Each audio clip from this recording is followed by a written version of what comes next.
Hi everyone, it's Mary from StudioUs again, bringing you another project that you can do right at home. Today we're going to be drawing a really beautiful still life, and we're going to be coloring with colored pencils.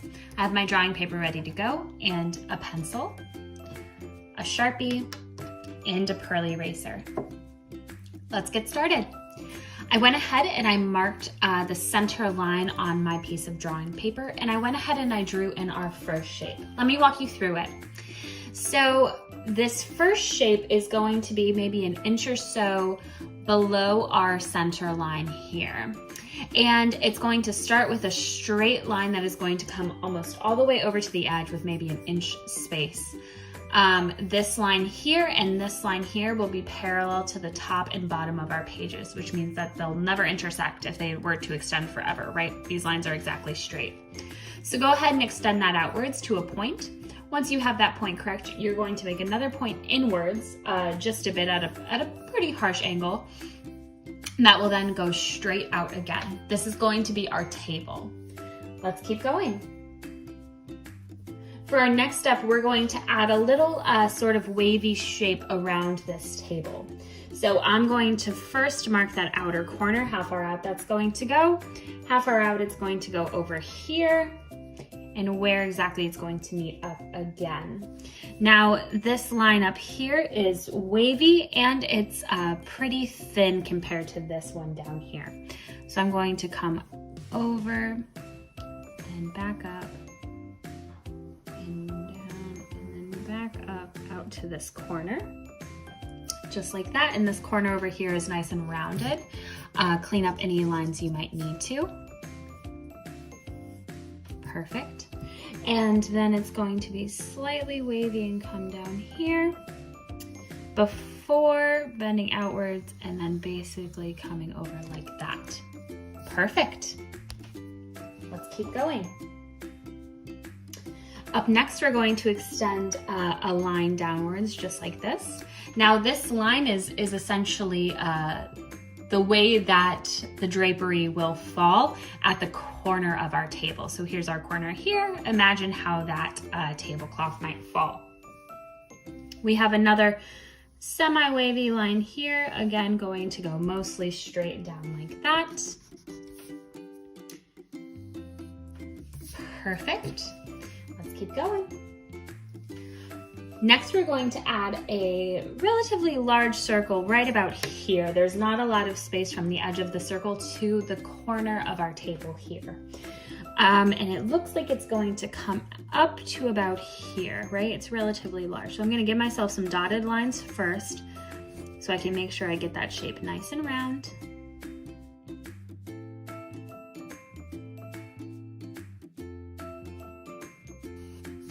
There we go. Sometimes it's just a little tricky to draw those circles. So if you need to go over it a few times, that's totally okay. All right. Up next, we have another round shape. This one's not really a perfect circle because this is one of our pears. So go ahead, mark where it overlaps on our circle. Looks like it's gonna overlap right about here. It's just slightly above this outer line of our table. Before, it looks like it overlaps back here. Right? Pay attention to how much space is right here. I'm gonna connect these two lines like that before giving myself some dotted lines that are going to come out and around like that. Perfect. Gonna draw that in. And we have one more round shape now. This one looks like it's going to overlap right about here. Before it comes over to about here, I'm gonna draw that line. It looks like it's gonna come down to about here before rounding out and coming over like this. All right, now that that shape is dotted in, I'm gonna draw it. All right, this next step, we have quite a bit of erasing. We are going to erase the inside of each of our shapes. Now this center shape here is the one closest towards us. These two shapes will be behind it. So go ahead and erase the inside of that here, and then erase the inside of those two shapes. All right, we're going to add a little bump at the top of this shape here. That's going to help us form the top of our pear, and we're going to do the same thing over here. So it looks like the top of the pear is going to start right here and go to about right here and come up maybe this high. So I'm going to go ahead and draw that in, getting it nice and wide, but rounded at the top.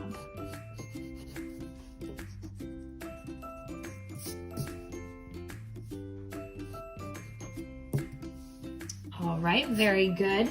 And then a smaller little, again, rounded bump over here on this pear. Looks like it's gonna come over like this. Perfect.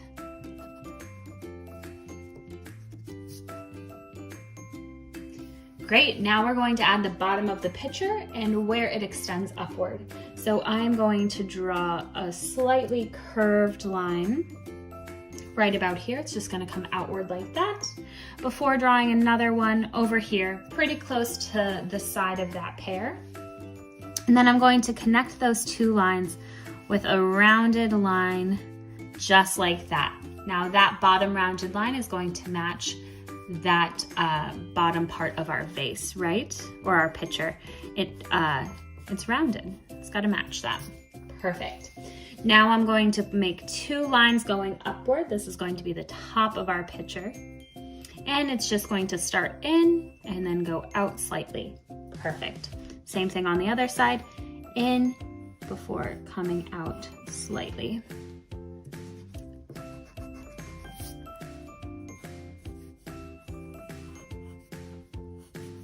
Perfect. Let's keep going. Next, we're going to add the line that will be the handle of our pitcher. Looks like it's going to start right about here before coming down to about here. And it looks like when it comes onto the pitcher, it's going to come down and round up like that. So I'm going to do that little hook first. But then I can go ahead and draw in this line that will be the handle.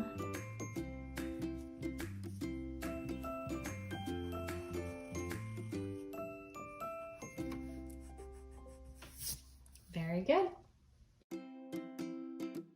Great, now we're going to add one more line. This one is going to start right about here, and it's going to come over and around like this. Now I'm gonna stop right there because it's going to now come right in this way, right? The handle turns at that point. So make sure that when you draw it, you have that nice curve in there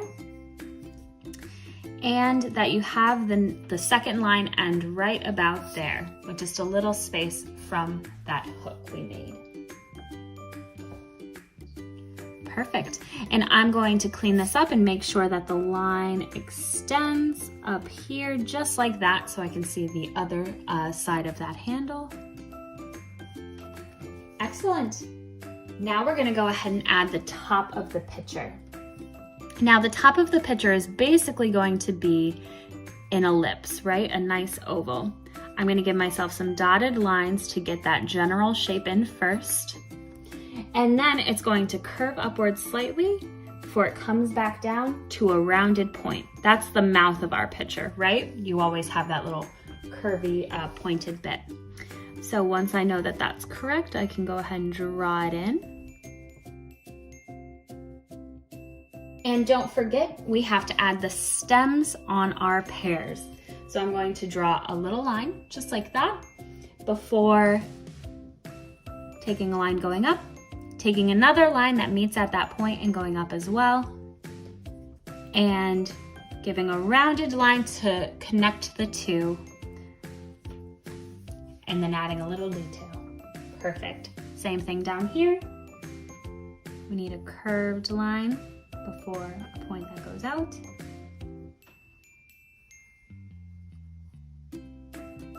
Very good. Let's go ahead and erase the inside of our pears again and this line here within our picture. Once we do that, things will start to come together a little more.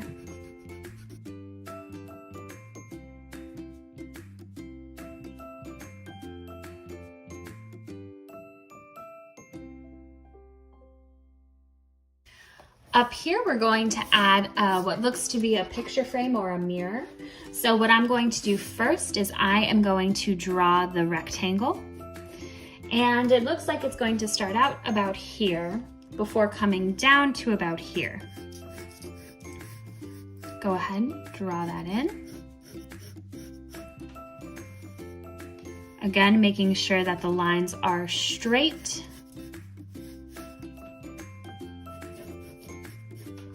Perfect. Now that I've done that, I can add the little detail frame around it. I'm going to start in the corner because there is a little rounded point, just like that. That's going to be in line with the corner of our rectangle. And then it's going to come out with a bump before coming in and then out slightly again, just like that. Now that I've got the bottom in, I can do the same thing over here. There's a little bump before coming in and then out slightly like this. Perfect. Let's go ahead and add a few details to our tablecloth, right? Those sort of ripples and wrinkles. I see one over here that's going to go up and then almost all the way down. It's like a little hook. We have another one right here, a little bit of a wider hook, just like that. Another one here that's going to come up and back down. One here, up and down. And one more. Excellent. And that's our picture. It looks beautiful. Now that we've drawn this, we can go over all of the lines we made with our Sharpie before we take our eraser and erase all of our pencil lines away. Let's get to it.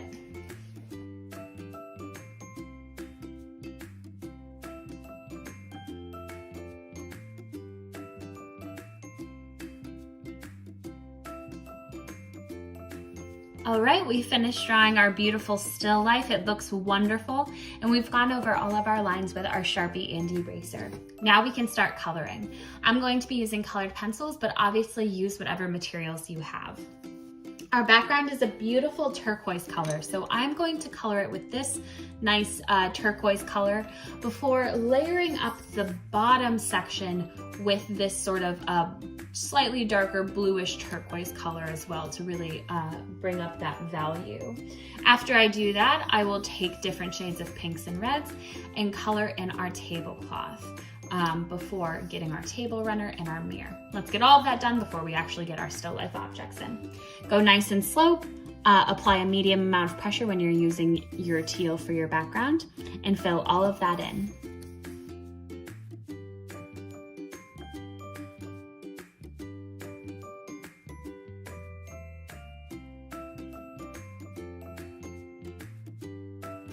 All right, now that our background is colored in with this beautiful teal color, I'm going to take this slightly darker turquoise color and build up some shadow down here.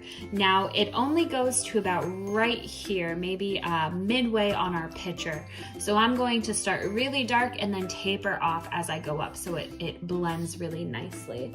So go ahead and do that now.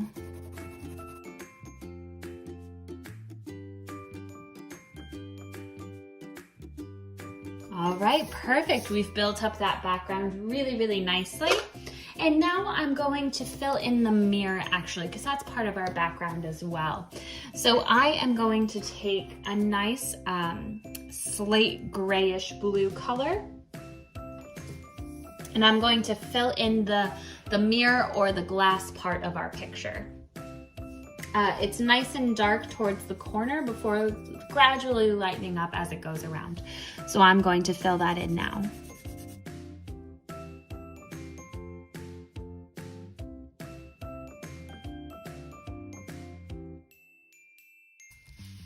right, beautiful. Now that I've colored that in, I can take a nice gold color and I can color in our frame. Now, pay attention to some highlights that are going to be on the very outer edge of the frame. I'm gonna push nice and light for those before applying some more pressure to really get those shadows in there.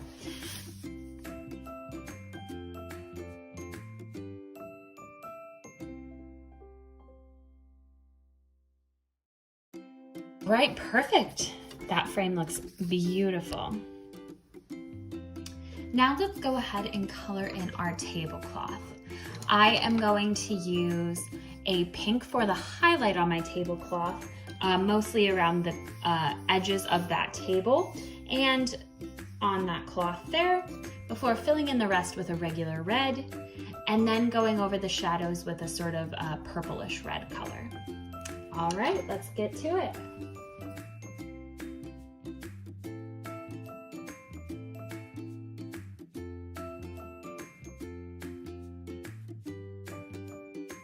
All right, beautiful. Our tablecloth looks great. Like I said, now I'm going to take this purpley color and I am going to block in all of those shadows that I see. Again, starting dark and then lightly tapering off so that it blends together very nicely. I see these shadows primarily right along the edge of this table runner here, and along most of our folds and corners, right? When you're looking at a wrinkly piece of clothing or a tablecloth or blanket, those wrinkles and folds are going to be the ones with the most shadows. So let's get to it.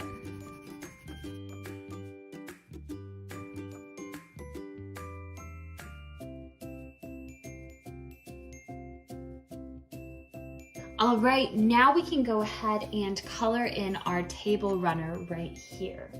Now this is going to be a light yellow or tan color. I'm going to use this tan here, and I'm going to go over the shadows with a nice gray.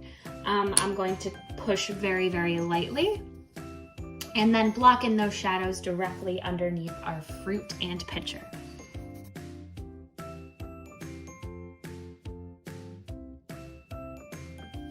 All right, very good. Let's go ahead and color in our fruit and pitcher now.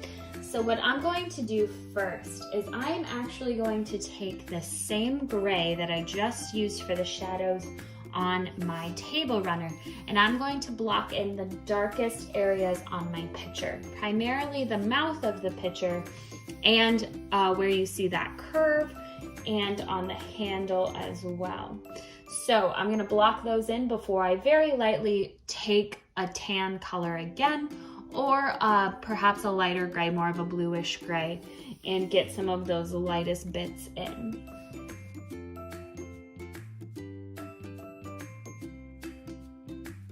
And instead of using the same tan that I used for the table runner, I'm gonna use a light peachy coral color.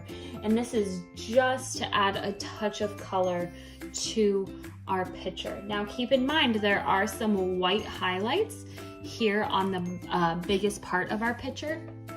Leave those alone. I'm just going to use this to lightly layer up the color a bit more. Use whatever color would work best with what you have.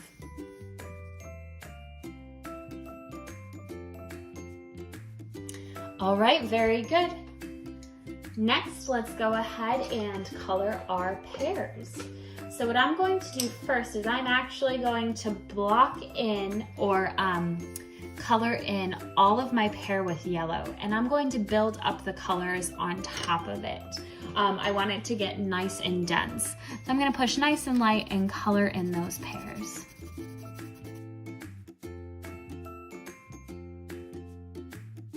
Very good. Next, I'm going to go in and I'm going to take a light orange and I'm going to block in where I see those orangish brown spots on our pears. And I'm just gonna lightly layer that on top of the yellow.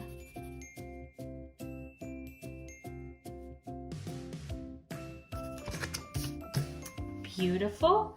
And then I can go ahead and take my green and color in the green area around my pear. Now, the majority of the pear is green, but I want to make sure that I keep the yellow and orange where I see it. So I'm going to start by pushing pretty dark along the outside edges of my pear before tapering off as I come in. That'll help make it look nice and fluid.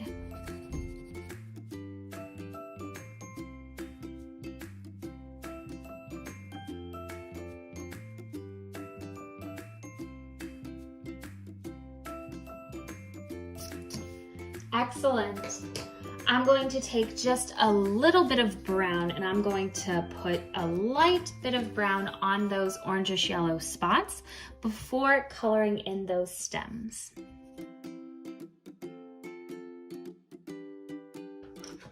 Finally, I'm going to take a black and just add a little bit of a shadow on those stems. And that's our picture. Thanks so much for tuning in, and be sure to check in with StudioUs later. We'll have more projects ready for you guys soon. Stay safe.